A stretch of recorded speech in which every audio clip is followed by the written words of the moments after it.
నమస్తే, welcome to people voice. ఈరోజు మనం ఫతేనగర్ డివిజన్లో ఉన్నాం. ఇక ఫతేనగర్ డివిజన్లో గత 10 ఏళ్లుగా ఇక్కడ కార్పొరేటర్గా ఉన్న పండాల సతీష్ గౌడ్ గారు ప్రస్తుతం రాబోయే జీహెచ్ఎంసీ ఎలక్షన్స్లో కార్పొరేటర్గా మళ్ళీ పోటీ చేయబోతున్నారు. మరి ఈ నేపథ్యంలో ఫతేనగర్ డివిజన్లో ప్రజల ముందుకు ఏ విధంగా వెళ్ళబోతున్నారు, ప్రతిపక్షాల విమర్శలను ఏ విధంగా తిప్పికొట్టి మరోసారి కార్పొరేటర్గా గెలవడానికి ఏ విధమైన వ్యూహాలు రచించబోతున్నారు అనేది వారి మాటల్లోనే తెలుసుకుందాం. సో సతీష్ గారు, ఒక నాయకుడు అభివృద్ధి చేయడం ఎంత ముఖ్యమో ప్రతిపక్షాల నుంచి విమర్శలు వచ్చినప్పుడు వాటిని తిప్పికొట్టడం అంత ముఖ్యం.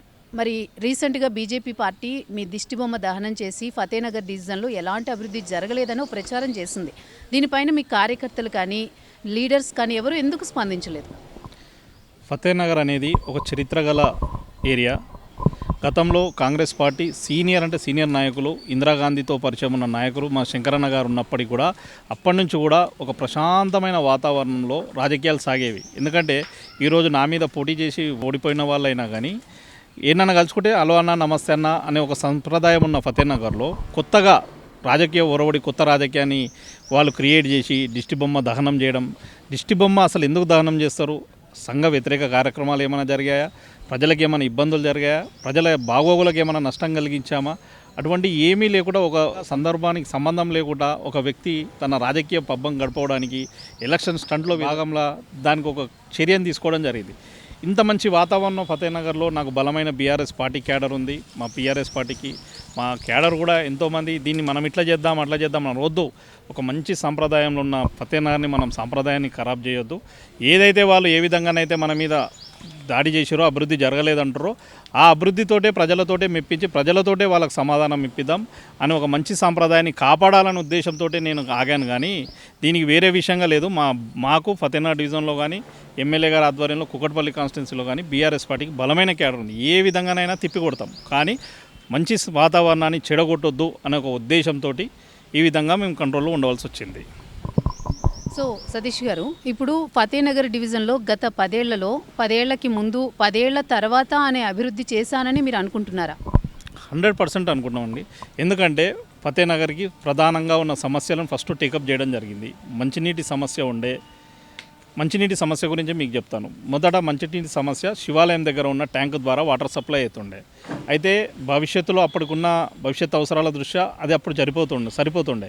ఇప్పుడు అది సరిపోకుండా ఉన్నది కాబట్టి మిషన్ భగీరథ అనే ఒక కార్యక్రమాన్ని కేటీఆర్ గారు తీసుకోవడం వల్ల మా ఎమ్మెల్యే గారి ఆధ్వర్యంలో షాపూర్ నగర్లో బాల్నార్ వాటర్ సెక్షన్కి సంబంధించిన ఒక వాటర్ ట్యాంక్ని 15 కోట్లతోటి అక్కడ కట్టి అక్కడి నుంచి నేరుగా ఫతేనగర్కి లైన్ కలపడం జరిగింది. ఆ లైన్ కలపేటప్పుడు కూడా బాలానగర్ ఫ్లైఓవర్ అయ్యేటప్పుడు రాత్రి కరోనా టైంలో రాత్రి 1 గంటకు కూడా అక్కడ ప్రాపర్టీ ఇవ్వకపోతే, ఓల్డ్ సిటీకి సంబంధించిన ప్రాపర్టీ వాసులు ప్రాపర్టీ ఇవ్వకపోతే నేను ఆనాటి కార్పొరేటర్ నరేంద్రాచారి ప్రజలను ఎదుర్కొని వాళ్ళకు సంధాంచి, భవన యజమానులకు సంధాంచి వాళ్ళ నుంచి ఫతేనగర్కి డైవర్ట్ అయ్యే విధంగా పైప్ లైన్ కలవడంతో ఇవాళ ఫతేనగర్ మంచినీటి సమస్య తీరింది. ఎందుకంటే గతంలో పోలిస్తే ఎండాకాలం వచ్చిందంటే బీఆర్ఎస్ ప్రభుత్వం లేకముందుకు మహిళలు బిందెలు పట్టుకుని రోడ్ల మీదకి వస్తుండే, ధర్నాలు చేస్తుండే. మీరు చూసినట్టయితే ఈ 10 సంవత్సరాల కాలంలో ఎక్కడ మంచినీటి సమస్య లేకుండా దాదాపు 90% అన్నిటి దగ్గర ఎక్కడ అవసరం ఉందో అక్కడ 90% నూతన వాటర్ లైన్లు వేయడం జరిగింది. ఆ వాటర్ లైన్ ద్వారా వితౌట్ పొల్యూషన్ ఉన్న వాటర్ని, మంచి శుద్ధమైన వాటర్ని మేము ప్రజలకు అందిస్తున్నాం. అందుకే ఏ ఎలక్షన్ వచ్చినా, ఏ ప్రజలున్నా మమ్మల్ని బ్రహ్మాండంగా ఆదరిస్తూ మాకు ప్రజలు ఆశీర్వదిస్తున్నారు. ఇప్పుడు ఫతేనగర్ డివిజన్ పరంగా చూసుకున్నట్లయితే మనకి ఫతేనగర్ ఫ్లైఓవర్ ఒకటి ఉంది. బాలానగర్ ఫ్లైఓవర్ పూర్తయిపోయింది. కానీ ఫతేనగర్ ఫ్లైఓవర్ మాత్రం ఇంతవరకు 10 ఏళ్ళు అధికారంలో ఉన్న పార్టీ, 10 ఏళ్ళు మీరే కార్పొరేటర్గా ఉన్నారు. ఇక్కడ ఎమ్మెల్యే కూడా బీఆర్ఎస్ పార్టీ. కానీ ఎందుకు పూర్తి చేయలేకపోయారు? మొదటగా మీకు స్టార్ట్ చేయాల్సింది ఎక్కడి నుంచి అంటే బాల్నగర్ ఫ్లైఓవర్ నుంచి స్టార్ట్ చేయాలి. బాల్నగర్ ఫ్లైఓవరు 375 కోట్ల నిధులతోటి దాన్ని చేయడం జరిగింది. 125-130 కోట్ల వరకు కన్స్ట్రక్షన్ కాస్టు, మిగతా 250 కోట్లు ల్యాండ్ ఎక్వేషన్ తోటి చేసి దాన్ని 375 కోట్లతో చేసినాం. దాని అయినాక ప్రణాళికాబద్ధంగా ఫతేనగర్ ఫ్లైఓవర్ చేద్దామని ప్లాన్ చేయడం జరిగింది. ఏదైతే ఆ ఇనాగ్రేషన్ రోజు ఉందో ఎమ్మెల్యే గారి ఆధ్వర్యంలో ఇది ఫతేనగర్ ఫ్లైఓవర్ సనత్నగర్ కాన్స్టిట్యున్సీ కూడా వస్తుంది కాబట్టి ఆనాటి తలసాని మినిస్టర్ గారు కూడా ఉండే స్టేజ్ మీద వారికి కూడా విన్నవించడం జరిగింది. అన్న ఎలాగో ఈ సమస్య తీరుస్తున్నాం, ఫతేనగర్ది కూడా మీరు తీర్చినట్టయితే మాకు బాగుంటుందని కేటీఆర్ గారికి దృష్టికి తీసుకుపోవడంతో కేటీఆర్ గారు మీకు ఏ విధంగానైతే కంట్రీ క్లబ్ దగ్గర ఎక్స్టెన్షన్ చేసినామో ఆ విధంగా చేద్దాం దీన్ని, ఒక ప్రణాళికాబద్ధంగా. కానీ రెండు ఒకటేసారి చేస్తే ప్రజలు ఇబ్బంది పడతారు. ఎందుకంటే పోయే ఒకటే వే, ఇక్కడ ట్రాఫిక్ జామ్ అక్కడ ట్రాఫిక్ జామ్ ఉండటంతో ప్రజలు ఇబ్బంది పడతారు. ఒక ప్రణాళికాబద్ధంగా ఉండేది మనమే ఉన్నాం, దానివల్ల మనం ప్రశాంతంగా చేద్దామని చెప్పేసి 3.5 సంవత్సరాల కాలంలో మేము బాల్నార్ ఫ్లైఓవర్ని కంప్లీట్ చేయడం జరిగింది. కరోనా టైంలో ప్రజలందరూ సుఖ సంతోషాలతోటి భయంతో ఇంట్లో ఉంటే మేము మా ఫ్యామిలీని వదిలేసి కరోనా టైంలో ల్యాండ్ యాక్విజిషన్ కూడా మేము చేయించడం జరిగింది. అప్పుడు డీసీఎంలు కూడా లేకుంటే మేము ప్రాణాలకు తెగించి డీసీఎంలు మాట్లాడి ఏదైతే ఏముంది ప్రజలు అవకాశం ఇచ్చారు, ప్రజలకు మంచి చేయాలనే ఉద్దేశంతో కేటీఆర్ గారి ఆదేశాలతోటి ఎమ్మెల్యే గారి సజెషన్తో ఎట్టి పరిస్థితుల్లో వాళ్ళకి వెకేట్ చేయాలి, వాళ్ళకి ట్రాన్స్పోర్ట్ లేదంటే కూడా డీసీఎంలు కూడా అరేంజ్ చేయండి అంటే డీసీఎంలు కూడా అరేంజ్ చేసి ఖాళీ చేయడంతో కరోనా టైంలో ఆ సమయాన్ని మేము అందిపుచ్చుకొని ప్రజలకు 3.5 సంవత్సరాలు అద్భుతమైన బ్రిడ్జ్ని అందించాం. ఇవాళ అంబులెన్స్ వచ్చినా ఇరుకపోయే పరిస్థితి ఉంటే బాల్నగర్లో బ్రిడ్జ్ ఒక సిగ్నల్ దాటాలంటే 1.5-2 గంటలు పట్టే సమయం. ఈరోజు అసలు బాల్నగర్లో గతంలో ఇట్లా ట్రాఫిక్ ఉండేనా అని ఒక ఆలోచనతోటి పోయే విధంగా చేసినాం.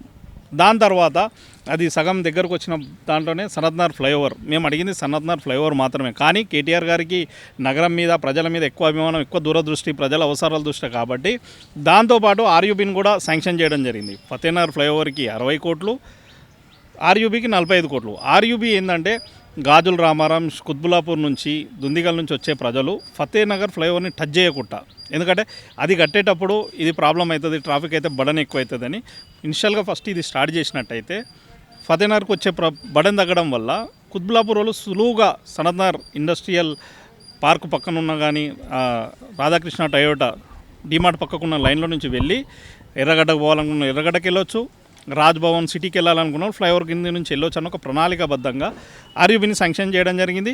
ఫతేనగర్ ఫ్లైఓవర్కి 60 కోట్ల నిధులు కేటాయించడం జరిగింది ఎక్స్టెన్షన్ కోసం. మేము స్టాండింగ్ కమిటీ మెంబర్గా ఉన్నప్పుడు మా గవర్నమెంట్ పోయినాక మేము స్టాండింగ్ కమిటీ మెంబర్ ఉండే, స్టాండింగ్ కమిటీలో భాగంగా స్టాండింగ్ కమిటీలో అవార్డు పాస్ చేయించడం జరిగింది. ల్యాండ్ యాక్విజిషన్ ఏదైతే భవన యజమానులతోటి వాళ్ళతోటి మాట్లాడించి వాళ్ళని మెప్పించి అధికారులకు సమన్వయం ఒక మీటింగ్ ఏర్పాటు చేసి ల్యాండ్ యాక్విజిషన్ చేయడానికే వాళ్ళ యాక్సెప్టెన్సీ కూడా లెటర్ ఇవ్వడం జరిగింది. భవన యజమానులు అవార్డు కూడా పాస్ చేయించడం జరిగింది ల్యాండ్ యాక్విజిషన్ది. ఇప్పుడు ఖాళీ వాళ్ళకు చెక్కులు ఇవ్వడం ఒకటే పెండింగ్ ఉంది. అది గవర్నమెంట్ తీసుకోవాల్సిన చర్య, ఎందుకంటే గవర్నమెంట్ సీరియస్ తీసుకుంటే ఇది అయిపోతుండే. మా వరకు మేము మా బీఆర్ఎస్ ప్రభుత్వ హయాంలో ఫతేనగర్ ఫ్లైఓవర్ సంబంధించిన రైల్వే అనుమతులు తీసుకున్నాం, రైల్వే కట్టాల్సిన ఫీజు కట్టేశాం, అదేవిధంగా ఆర్యూబీ కట్టాల్సిన ఫీజు, ఎందుకంటే రైలు పట్టాల కింద ఆర్యూబీ వాళ్ళే చేయాలి, ఆ ఫీజు కట్టేసినాం. ఆ పనులు కూడా నిరంతరంగా జరుగుతున్నాయి. ఒక సంవత్సరంలో ఆ పనులు జరిగిపోతాయి. కానీ ప్రభుత్వం కానీ జిహెచ్ఎంసీ కానీ ఆ తర్వాత చేయాల్సిన పనులను ఏది పట్టుకుంటారు, ఎందుకంటే కేతాన్ స్టీల్ అనే దగ్గర నుంచి అక్కడ ఉన్న శివానగర్ గుడిసెల వాసులకు డబుల్ బెడ్రూమ్ కేటాయించాలి, ఏదైతే ల్యాండ్ ఎక్వేషన్ చేయాలో వాళ్ళకు పరిహారం అందించాలి, రోడ్ వైండింగ్ చేయాలి. ఇవన్నీ పనులు చేసినట్టయితే 1.5 ఇయర్లో కుత్బులాపూర్ నుంచి వచ్చేటోళ్ళు ఫతేనగర్ ముఖం చూడకుండా పోయి ట్రాఫిక్ బడన్ తగ్గించే అవకాశం ఉంది. అదొక ప్రణాళిక జరుగుతుంది. ఫతేనగర్ ఫ్లైఓవర్ కూడా మా శాయశక్తిలో మేము చేయాల్సిందంతా చేసినాం. అదే బీఆర్ఎస్ గవర్నమెంట్ ఉంటే ఇవాళ సగం పనులు కూడా అయిపోతుండే ఫ్లైఓవర్ పనులు. సో సతీష్ గారు, ఇప్పుడు ఎస్టీపీ ప్లాంట్ అనేది ఒక మినీ కాళేశ్వరం అంత గొప్పగా ప్రతిష్టాత్మకంగా ఫతేనగర్ డివిజన్లో ఏర్పాటు చేశారు. దీని ద్వారా కానీ దీన్ని ఎందుకు బీఆర్ఎస్ గవర్నమెంట్ కానీ మీరు కార్పొరేటర్గా ఉన్న మీరు కానీ ఎక్కువ ఎక్స్పోజ్ చేయలేకపోతున్నారు? ఇప్పుడు ఎస్టీపీ ప్లాంట్ అనేది కేటీఆర్ గారు మున్సిపల్ శాఖ మంత్రిగా ఉన్నందున నగరంలో మంచి నీరు పారించాలి వాగులలో, నాలాలలో, ఎందుకంటే దానివల్ల దోమలు వస్తున్నాయి, దానివల్ల రోగాలు వస్తున్నాయి, గ్రౌండ్ వాటర్ పొల్యూషన్ అవుతుంది. భవిష్యత్తులో మంచి నీరు ఇవ్వాలనే ఉద్దేశంతో నగరంలో ఎక్కడైతే అనుసంధానం అవుతుందో అక్కడ ప్రతి దగ్గర ఎస్టీపీ ప్లాంట్లను ఏర్పాటు చేయడం జరిగింది. మా దగ్గర ఫతేనగర్లో, హైదరాబాద్లో ఫస్ట్ అంబర్పేట్, సెకండ్ ఇది 175 కోట్లతోటి ఈరోజు ఎస్టీపీ ప్లాంట్ని ఏర్పాటు చేయడం జరిగింది. ఆ ఎస్టీపీ ప్లాంట్లో శుద్ధి కర్మాగారం జరుగుతుంది, కానీ మీద కావాల్సిన ఏదో యొక్క ప్రక్రియ జరగలేదు కాబట్టి దాన్ని మేము ఇంకా ఎక్స్పోజ్ చేయలేం. ఎందుకంటే ప్రజలకు చెప్పింది నిజంగా ఉండాలి. మీద ఎస్టీపీ కంప్లీట్ కావస్తుంది. ఆ ఎస్టీపీ కంప్లీట్ అయినప్పుడు వైట్ వాటర్ పోతున్నప్పుడు ప్రజలు కూడా హర్షం వ్యక్తం చేస్తారు. ఇప్పుడు కుత్బులాపూర్లో ఎస్టీపీ నడుస్తుంది, కుకట్పల్లిలో నడుస్తుంది. ఎక్కడ ఫిల్టర్ అయ్యి నీళ్ళు వైట్ వాటర్ వచ్చినట్టయితే ప్రజలు సంతోషంగా ఉంటారు. సో ఇప్పుడు మీ బీఆర్ఎస్ గవర్నమెంట్లో చాలా ప్రాంతాల్లో కూడా ఎస్టీపీ ప్లాంట్లు స్టార్ట్ చేశారు. ఇక్కడ ఎస్టీపీ ప్లాంట్లో కూడా వాటర్ శుద్ధీకరణలో సమస్య ఉంది ఇక్కడ అని మీరు చెప్తున్నారు. మరి ఆ ప్లాంట్లు ప్రస్తుత గవర్నమెంట్ పూర్తి చేస్తుందా? అవి పూర్తి చేస్తేనే ఈ సమస్యకి సొల్యూషన్ దొరుకుతుందా? మీరు ఏమనుకుంటున్నారు అసలు? 100% అవి పూర్తి అయితేనే మీది నుంచి ఫిల్టర్ అవుతూ వస్తే ఫైనల్గా ఇక్కడ ఫిల్టర్ అయినట్టయితే హుస్సేన్ సాగర్కి వదిలే జలాలు పరిపూర్ణంగా వైట్ వాటర్ వెళ్తాయి. మిగతా దశల్లో పనులు నడుస్తున్నాయి. కాకపోతే గవర్నమెంట్ చేంజ్ అయినాక నెమ్మదిగా నడుస్తున్నాయి కాబట్టి ఇంకా రాలేదు. లేకపోతే కేటీఆర్ గారు గల అసలు పొల్యూషన్ లేని వాటర్, నాలలో మంచి ప్రవహించే వాటర్, వితౌట్ స్మెల్ వచ్చే విధంగా ప్రణాళిక ఉండే. గవర్నమెంట్ పోవడం వల్ల పనులు నెమ్మదించినాయి కాబట్టి పనులు స్లో నడుస్తున్నాయి. కాబట్టి మా యొక్క కార్యాచరణ పూర్తి కాలేదు కాబట్టి ఇక్కడ జరిగే కార్యక్రమం ఇక్కడ జరుగుతుంది, కానీ మీది నుంచి రావాలి కాబట్టి దాన్ని ఎక్స్పోజ్ చేయలేకపోయాం. సో సతీష్ గారు, ప్రస్తుత గవర్నమెంట్ పనితీరు ఎలా ఉందని మీరు అనుకుంటున్నారు? ప్రస్తుత గవర్నమెంట్ పట్ల ప్రజలు సానుకూలంగా ఉన్నారనుకుంటున్నారా, వ్యతిరేకత ఉందనుకుంటున్నారా? మీ అభిప్రాయం ఏంటి? ఇప్పుడు అంతకుముందు బీఆర్ఎస్ ప్రభుత్వ హయాంలో మేము బ్రహ్మాండమైన నిధులు తెచ్చుతుండే. జిహెచ్ఎంసీ ఆనాటి మున్సిపల్ శాఖ మంత్రి కేటీఆర్ గారు ఆధ్వర్యంలో మా ఎమ్మెల్యే గారు ఎవ్రీ మంత్ ఒక రివ్యూ మీటింగ్ పెట్టి ఏం నిధులు కావాలి, మేము ప్రాధాన్యత చేస్తుంటే మీ సమస్యలు రెడీగా పెట్టుకుంటుండే, మీ ఏం నిధులు కావాలి ఏంది చెప్పండి అని చెప్తే మేము ఒక లెటర్ ఇస్తుంటే మేము 3-4 కోట్లు కావాలని, ఇది ఎమర్జెన్సీ ఉందని. ఆ 3-4 కోట్లు అట్లా డివిజన్ మొత్తము, కాన్స్టిట్యున్సీ మొత్తం డివిజన్ల వారీగా తీసుకెళ్ళి ఒకటేసారి 30-40 కోట్లు కేటీఆర్ గారి ద్వారా తీసుకొస్తుండే. అట్లా మాకు నెలకు 2 నెలలకు డివిజన్కి 2 కోట్లు 3 కోట్లు అట్లా వస్తూనే ఉంటుండే. ఒక పండుగ వాతావరణంలో మేము ఇనాగ్రేషన్ చేసేవాళ్ళం. క్యాడర్ కానీ ప్రజలు కానీ సంతోషంగా ఉండేవాళ్ళు. అరే ఈ పని అవుతుంది, ఆ పని అవుతుంది అడిగిన తోడు ఇవాళ మేము గొప్పగా 2 సార్లు గెలిచినామంటే కూడా చేసిన పనుల వల్ల, ఆనాటి ప్రభుత్వ బీఆర్ఎస్ ప్రభుత్వ సంక్షేమ పథకాలు ప్రజలకు అందించడం వల్ల మేము విజయం సాధించగలుగుతున్నాం, ప్రజల మన్ననలు పొందగలుగుతున్నాం. ఇప్పుడు ప్రభుత్వం నిధులు కేటాయించడం మాత్రం జరగడం లేదు. మేము దాదాపు ఈ 2 సంవత్సరాల కాలంలో 5-6 కోట్ల పని కూడా చేయలేము. అంతకుముందు మేము నెలకు 2 నెలలకు 2 కోట్లు 3 కోట్ల వర్కులు చేసేవాళ్ళం. అట్లా చేసినాం కాబట్టి దాదాపు 90% పనులు అయినాయి. ఇప్పుడు కారణం ఏంటంటే అప్పుడంటే కేటీఆర్ గారు డైరెక్ట్ కలుస్తుండే. ఇప్పుడు సీఎంఏ మున్సిపల్ శాఖ మంత్రి కాబట్టి కొంచెం ఎట్లయినా గ్యాప్ ఉంటుంది. అభివృద్ధి అనేది మాత్రం కుంటుపడింది, నెమ్మదించింది. సో మీరు అంటున్నారు అభివృద్ధి కుంటుపడింది, నెమ్మదించింది అంటున్నారు. మరి ఇప్పుడు రీసెంట్గా జరిగిన కార్పొరేషన్ మున్సిపల్ ఎలక్షన్స్ చూసుకున్నట్లయితే బీఆర్ఎస్ పార్టీ 10% విన్నింగ్ ఉంది.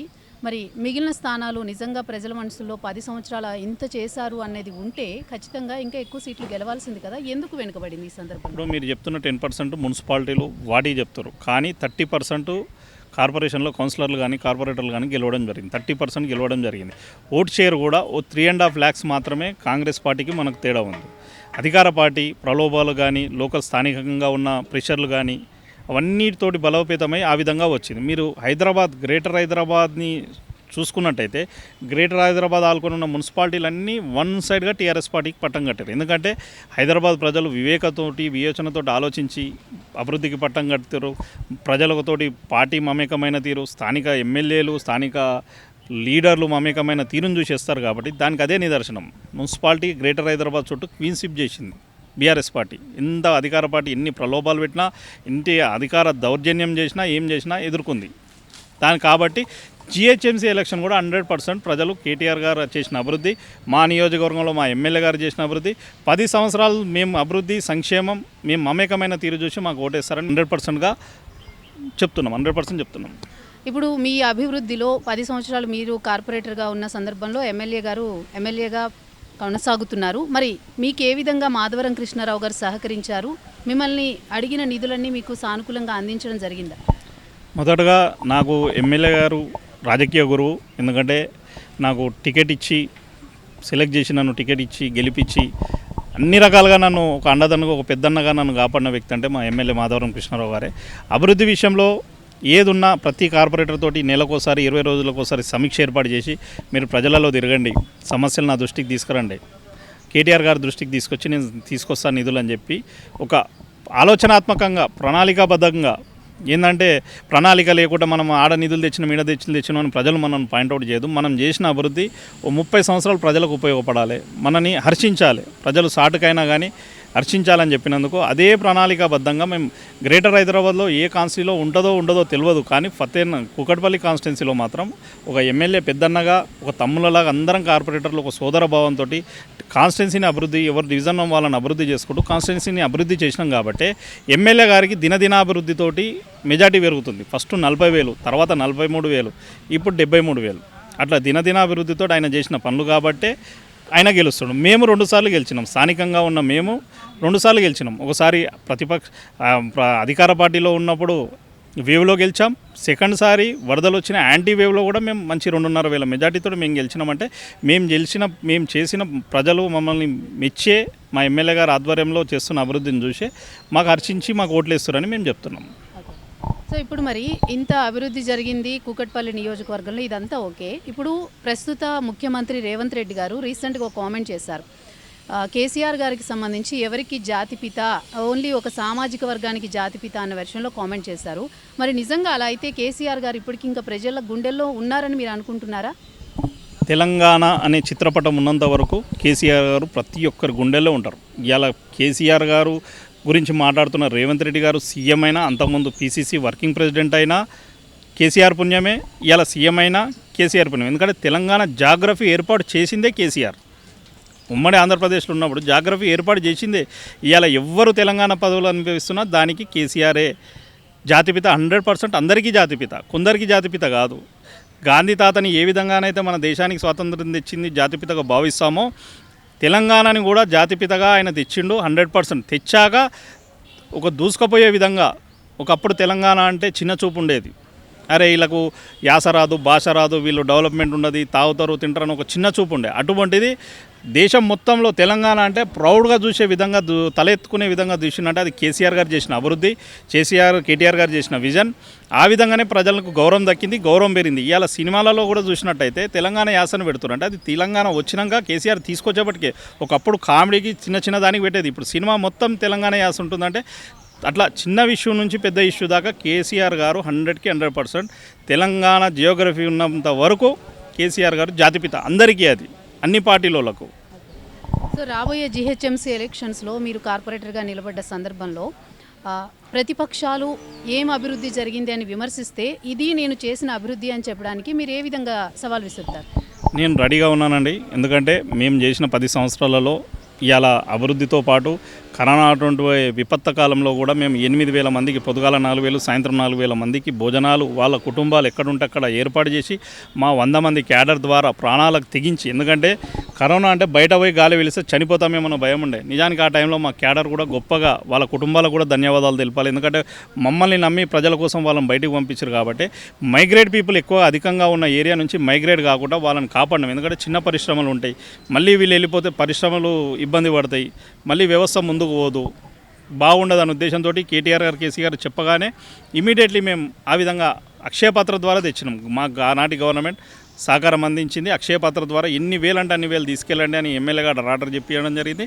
ఆ విధంగా మేము రోజు 8,000 మందికి మేము భోజనం పెట్టినామంటే ఆ పుణ్యమే మమ్మల్ని కాపాడి సెకండ్సారి, రెండోసారి దిగ్విజయంగా గెలిచినాం. మూడోసారి కూడా ఏ విపత్తు అయినా ఏదో ఎలక్షన్స్ వస్తున్నాయని కాదు, ప్రతి బస్తీలో ప్రతి కాలనీలో మేము అభివృద్ధి చేసినాం కాబట్టి పట్టం కడుతారు. ఒక ఉదాహరణకు చెప్పాలంటే శివాలయం బస్తీ, కార్మిక నగర్, వెంకటేశ్వర నగర్ అని ఉండే. శివాలయం బస్తీలో 66 కేసులు బుక్ అయిన ఉండే. నీళ్ళ ట్యాంకర్ వచ్చినప్పుడు కొట్టుకొని ఆడోళ్ళు, ఎస్సీలు ఎక్కువగా ఉంటారు, కొట్లాడుకొని 66 బస్తీలు ఉండే. ట్యాంకర్ ఫ్రీ సిటీ చేయాలని కేటీఆర్ గారు ఒక నినాదం తీసుకోగానే దానిలో భాగంగా 3 కాలనీలను నేను సెలెక్ట్ చేసినాను. ఎందుకంటే రోజు వాటర్ ట్యాంకులు రావడం వల్ల వాళ్ళు కొట్లాడుకొని కేసులు బుక్ అవుతున్నాయి. ప్లస్ ట్యాంకర్ మధ్యాహ్నం వస్తుంది, వాళ్ళు చిన్న జాబ్ పని చేసుకునేటోళ్ళు కూలీలు, వాళ్ళకి ఇబ్బంది జరగదన్న ఉద్దేశంతో ఇమీడియట్లీ శివాలయంలో కానీ, కార్మిక నగర్లో కానీ, వెంకటేశ్వర నగర్లో కానీ ఇమీడియట్లీ రూపాయి కనెక్షన్, వాళ్ళకు సరైన ఆధారం, గృహ నిర్మాణానికి సంబంధించిన ఆధారం లేకుండా వాళ్ళకు రూపాయి కనెక్షన్ ఇప్పించి వాళ్ళ ఇంట్లోకి నీళ్ళు వచ్చేటట్టు చేసుకున్నాం. ఉదయం వాళ్ళకు అనుకూలంగా ఉదయం ఇప్పిస్తాం, నీళ్ళు పట్టుకుని వాళ్ళు కూలీ పనులకు హాయిగా పోతారు. ఆ విధంగా అభివృద్ధి చేసినాం. ఇప్పుడు వెంకటేశ్వర నగర్ అని ఉంటుంది ఎగ్జాంపుల్, అది రైల్వే ట్రాక్ ఉంటుంది. రైల్వే ట్రాక్ వాళ్ళు అనుమతి ఇవ్వకపోతే మట్టి రోడ్డు ఉండే, దానికి డ్రైనేజ్ చేసాం, వాటర్ లైన్ ఎవరి ఇళ్ళకి వాళ్ళు ఇచ్చాం. వాళ్ళకి 50 ఎస్ఎఫ్టీ కూడా ఉండే ఇల్లులు, 50 ఎస్ఎఫ్టీ 100 ఎస్ఎఫ్టీ ఉన్న ఇల్లులు, వాళ్ళ ఇళ్ళకి నీళ్ళు వచ్చేటట్టు లైన్ పైప్ లైన్ వేయించాం. తర్వాత రోడ్ వేయించాం. ఐడిపిఎల్ వాళ్ళు ఇబ్బంది పెట్టినా మేము కొట్లాడి రోడ్ వేయించినాం. ఎందుకంటే ప్రజలు ఇబ్బంది పడుతారు, ప్రజలను కాపాడాల్సుకున్న బాధ్యత మాది. మా కోటేజ్ గెలిపించారు కాబట్టి వాళ్ళ రుణం తీసుకోవాలి కాబట్టి ప్రజల కోసం ఇంతకైనా తెగించి ఇవన్నీ పనులు చేశాం. ఇవన్నీ చేసినాం. మమ్మల్ని ప్రతిపక్షంలో ఎవరన్నా మీరేం చేశారంటే వాళ్ళ దగ్గరికి తీసుకుపోయి ఆ బస్సులనే అవి చూపించడానికి మేము రెడీగా ఉన్నాం, వాళ్ళు కూడా రెడీగా ఉండాలి. సో ఫతేనగర్ డివిజన్లో మొత్తం 33 కాలనీలు, బస్తీలు కలిపి ఉన్నాయి ప్రాంతాలు. మరి వీటిలో మీరు చేసిన మౌలిక వస్తువులు, అదేవిధంగా మీరు ప్రజలకి అందుబాటులోకి తీసుకువచ్చిన సౌకర్యాలు ఏ విధంగా ఉన్నాయి? ప్రతి కాలనీని, ప్రతి బస్తీని ఒక యూనిట్గా భావించి స్థానికులతో సమావేశం ఏర్పాటు చేసి వాళ్ళకి ఏం కావాలి, వాళ్ళ సమస్య ఏంది ఫస్ట్ తీసుకున్నాక మొదటగా ప్రణాళికాబద్ధంగా డ్రైనేజ్ చేయడం జరిగింది, నూతన వాటర్ లైన్లు వేయడం జరిగింది ప్రతి కాలనీ, ప్రతి బస్తీలో. అదేవిధంగా తర్వాత కొన్ని జాగాలలో కమ్యూనిటీలు అవసరం పడి ఉండే, కమ్యూనిటీలు కూడా ఏర్పాటు చేయడం జరిగింది. ఇవన్నీ అయిపోయాక రిటర్నింగ్ వాళ్ళ నాలా పరిహారిక ప్రాంతం ఎక్కువ నాకు ఉంది అనుకున్న నాలా రిటర్నింగ్ వాళ్ళ కోసం కూడా దాదాపు నేను స్టాండింగ్ కమిటీగా ఉన్నప్పుడు 15 కోట్లతోటి, మొన్న 115 కోట్లతోటి అల్లాపూర్ డివిజన్కి మా డివిజన్కి సంబంధించిన దాంట్లో రిటర్నింగ్ వాళ్ళు కూడా ఏర్పాటు చేసినాం. ప్రతి బస్సులో ప్రతి కాలనీలో మేము 90% పనులు పూర్తి చేసినామని గర్వంగా చెప్పుకుంటాం. మౌలిక వసతుల విషయంలో ఆ అవసరమైన చోట మహిళా భవన్లు ఏర్పాటు చేశాం. కుట్టు మిషన్లు అవి నేర్పించడానికి, యోగా సెంటర్లు, యోగా చేసుకునే భరతనాట్యాలని అటువంటి ప్లేస్లలో అవి ఏర్పాటు చేసినాం. నీరు డ్రైనేజ్ సమస్య రాకుండా మాత్రం రోడ్లు కూడా కంప్లీట్గా 90% మేము చేశాం. 95% చేశాం. అరకొరగా ఉంది, అది కూడా మా పీరియడ్ అయిపోయినప్పటికీ మా ఎమ్మెల్యే గారి ఆధ్వర్యంలో ఆయన దృష్టికి తీసుకెళ్తాం. అవి కూడా కంప్లీట్ చేస్తాం. సో ఇప్పుడు మొత్తంగా చూసుకున్నట్లయితే మనము ముందుగానే మాట్లాడుకున్నాం, బీజేపీ ఈ విధంగా దిష్టిబొమ్మ దగ్ధం చేసి విష ప్రచారం చేసిన సందర్భంలో కొన్ని పోస్టులు వెలిసాయి. 425 కోట్ల అభివృద్ధి జరిగిందని బీఆర్ఎస్ పేరుతో కొన్ని పోస్టులు వెలిసాయి. మరి 425 కోట్ల కథ ఏంటి? ఇప్పుడు బీఆర్ఎస్ ప్రభుత్వంలో నా 10 సంవత్సరాల్లో జరిగిన అభివృద్ధి కోసం నేను పోస్టర్లు వేయడం జరిగింది. ఎందుకంటే ఎలా ఉంది అలాగే ఉందంటే వాళ్ళకు కూడా తెలియాలి కదా ఏం జరిగింది అనేది. ఇప్పుడు బాల్నార్ ఫ్లైఓవర్ తీసుకున్నట్టయితే ల్యాండ్ యాక్వేషన్ తోటి కలిపి 375 CR అయింది. 375 కోట్ల రూపాయల బాల్నగర్ ఫ్లైఓవర్. ఇప్పుడు బాల్నగర్ ఫ్లైఓవర్ సగం నాకు వస్తుంది, సగం బాల్నగర్ డివిజన్కి వస్తుంది. అదా ఇప్పుడు ఫతేనగర్ ఫ్లైఓవర్కి వచ్చేసరికి ఆల్రెడీ శాంక్షన్ అయి ఉంది అమౌంట్, టెండర్ కూడా అలాట్ అయి ఉంది, కాంట్రాక్టర్ కూడా రెడీగా ఉన్నాడు. ల్యాండ్ యాక్వేషన్కి చెక్కులు ఇస్తే ఆ పని కూడా స్టార్ట్ అవుతుంది. దానికి 65 లక్షలు, 65 కోట్లు. అదేవిధంగా ఆర్యూబీ కొరకు రైల్వే అనుమతులు కాక 40 కోట్లు ఆర్యూబీ కొరకు ఉన్నది. అంటే ఇక్కడ 105, 110 కోట్లు ఈ మేజర్స్ ఉంది. 175 కోట్లతోటి ఎస్టీపీ ప్లాంట్లు పెట్టడం జరిగింది. ఎస్టీపీ ప్లాంటు ఆల్రెడీ ఇనాగ్రేషన్ అయిపోయింది, రన్నింగ్లో ఉంది. అదేవిధంగా నాలా రిటర్నింగ్ వాళ్ళ కొరకు నా స్వతహాగా నేను స్టాండింగ్ కమిటీ ఉన్నప్పుడు 15 కోట్లు తేవడం జరిగింది. ఎస్ఎన్డిపిలో భాగంగా 110 కోట్లు అల్లాపూర్ డివిజన్ నుంచి షురూ చేస్తే మా దగ్గర ఉన్న ఫిష్ మార్కెట్ వరకు, మళ్ళీ ఇక్కడ బస్ డిపో నుంచి షురూ చేస్తే ఇక్కడ ప్రభాకర్ రెడ్డి నగర్ వరకు 2 దిక్కుల రిటర్నింగ్ వాళ్ళు కట్టే విధంగా ప్రణాళికతోటి 115 కోట్లు, అంటే నాకు సగం 55 కోట్లు, అల్లాపూర్ డివిజన్కి సగం 55 కోట్లు. దాంతో నాలా రిటర్నింగ్ వాళ్ళు పనులు అయినాయి, నడుస్తూనే ఉన్నాయి. దాదాపు 30-40% అయ్యింది, మిగతాయి కూడా అయిపోవచ్చింది. దానివల్ల ముంపు సమస్యను పరిష్కరించినాం. ఇంకా సామాజిక భవనాలు, కమ్యూనిటీ హాల్స్ ప్రతి బస్సుకి, ఇప్పుడు హరిజన బస్సు అని ఉంది మా దగ్గర, 1 కోటి రూపాయలతోటి మేము దాన్ని బ్రహ్మాండంగా తీర్చిదిద్దినాం. హరిజన బస్సుని, కమ్యూనిటీ హాల్ని. ఇప్పుడు పేద ప్రజలు ఏదైనా చిన్న చితగా ఏ ఫంక్షన్లు ఉన్నా దాంట్లోనే చేసుకుంటారు. ఇప్పుడు గతంలో ఫ్లైఓవర్ ఫతేనగర్ ఫ్లైఓవర్ నానుకొని ఉన్న రోడ్ని చూసినట్టయితే అది ఆర్ఎండ్బీకి ఉండే, బీఆర్ఎస్ ప్రభుత్వం రాకముందుకు ఆర్ఎండ్బీకి ఉండడంతో నాసిరకం పనులు జరుగుతుండే, రోడ్లు వేసినా కొద్దికి వెళ్ళిపోతుండే. దాన్ని సీఎంఆర్పీ కింద కేటీఆర్ గారు మున్సిపల్ శాఖ మంత్రి కాబట్టి 5 కోట్ల నిధులతోటి దాన్ని ఒక 5 సంవత్సరాల కాంట్రాక్ట్గా కరోనా టైంలో జరిగినాయి జరిగినాయి కాబట్టి ఈనాటికి కూడా చెక్కు చెదరకుండా ట్రాఫిక్ అనేది ట్రాఫిక్ ఉంటే ఆగడం తప్పితే ఒక రోడ్ల గుంతల కోసం కూడా ట్రాఫిక్ ఆగకుండా దాన్ని ప్రణాళికాబద్ధంగా తీసుకుపోయినాం. ఏదైతే వాల్మీకి నగర్లో పెద్ద హెవీ వెహికల్స్ టర్న్ అవుతాయో అక్కడ డాంబర్ రోడ్ ఉంటే ప్రాబ్లం అవుతుందని చెప్పి సీసీ రోడ్ని వేయడం జరిగింది. ఆ సీసీ రోడ్ వేయడం వల్ల కూడా ఇప్పటి వరకు ట్రాఫిక్ గుంతలమయంతో ఆగిన దాఖలాలు ఎక్కడా లేవు. ఈ విధంగా రోడ్లను కానీ, రిటర్నింగ్ వాళ్ళని కానీ, కమ్యూనిటీ హాలను కానీ, ఇప్పుడు ఇందిరాగాంధీపురం చూసుకున్నట్టయితే మదర్సాకు సంబంధించిన కమిటీ హాల్, ముస్లింలకు సంబంధించిన కమిటీ హాల్ దాదాపు 1 కోటి రూపాయలతోటి ఒక ప్రైవేట్ ఫంక్షన్ హాల్ లెక్క మనం దాన్ని తీర్చిదిద్దడం జరిగింది. దానిలో పిల్లలు చదువుకుంటున్నారు, కమిటీ హాల్గా పేద ప్రజలు పెళ్లి చేసుకునేటప్పుడు పెళ్ళిళ్ళకి దానికి కూడా వాడుకుంటున్నారు. అదేవిధంగా స్కూళ్ళు, పిట్టల బస్సులో స్కూళ్ళని ఏర్పాటు చేయడం జరిగింది. ఇందిరాగాంధీపురంలో స్కూల్ బిల్డింగ్ కట్టడం జరిగింది. జిమ్లు యువత కొరకు జిహెచ్ఎంసీలో ఎక్కడా లేని విధంగా ప్రైవేట్ జిమ్లను తలదన్నేలాగా 3 జిమ్లను ఏర్పాటు చేయడం జరిగింది. ఫతేనగర్ బాసిం పార్క్లో, ఎల్బిఎస్ నగర్లో, అదేవిధంగా పిట్టల బస్సులో 3 జిమ్లను ఏర్పాటు చేయడం జరిగింది. భగత్ సింగ్ పార్క్లో జిమ్లో, జిహెచ్ఎంసీ జిమ్లో నేషనల్ ఇంటర్నేషనల్ కూడా కొట్టిన స్టూడెంట్స్ ఇప్పటికీ ఏ కాంపిటీషన్ జరిగినా ఖచ్చితంగా మెడల్ని తీసుకొచ్చే స్టూడెంట్ని తయారు చేసినామంటే అది బీఆర్ఎస్ ప్రభుత్వంలో జరిగిన అభివృద్ధితోనే సాధ్యమని చెప్తున్నాం. ప్రతి బస్తీ, ప్రతి కాలనీలలో సీసీ రోడ్లు, డ్రైనేజీలు, వాటర్ లైన్లు 3 కంప్లీట్ చేసి అయ్యింది. కాబట్టి మాకు మౌలిక వసతులకే 175 కోట్లు అయినాయి ఈ 10 సంవత్సరాల కాలంలో. మిగతావన్నీ ఈ ప్రాజెక్టులో చెప్పినవన్నీ జరిగినాయి. కాబట్టి నేను చెప్పిన సంఖ్య చాలా తక్కువ. మొత్తం లెక్కేసుకుంటే ఇంకా చాలా పెద్దగా అవుతుంది. సవాల్ వచ్చినప్పుడు పేపర్లతో సహా చూపిస్తాం. థ్యాంక్ యూ సతీష్ గౌడ్ గారు. మొత్తం మీద ఫతేనగర్ డివిజన్లో ప్రజలు మిమ్మల్ని రాబోయే జీహెచ్ఎంసీ ఎలక్షన్స్లో కూడా ఆదరించి 3వ మిమ్మల్ని కార్పొరేటర్గా గెలిపించాలని, మీరు మరోసారి హ్యాట్రిక్ విజయం అందుకోవాలని మా పీపుల్ వాయిస్ ఛానల్ తరపున మనస్ఫూర్తిగా కోరుకుంటున్నాం. Thank you so much. Thank you అండి. మా ఎమ్మెల్యే గారు ఏ విధంగానైతే హ్యాట్రిక్ కొట్టిరో మేము కూడా 100% హ్యాట్రిక్ కొట్టి ఇటు మా ఎమ్మెల్యే గారికి, కేటీఆర్ గారికి, కేసీఆర్ గారికి బహుమానంగా ఇస్తామని చెప్పి తెలియజేసుకుంటాను మీ పీపుల్ ఛానల్ ద్వారా. Thank you.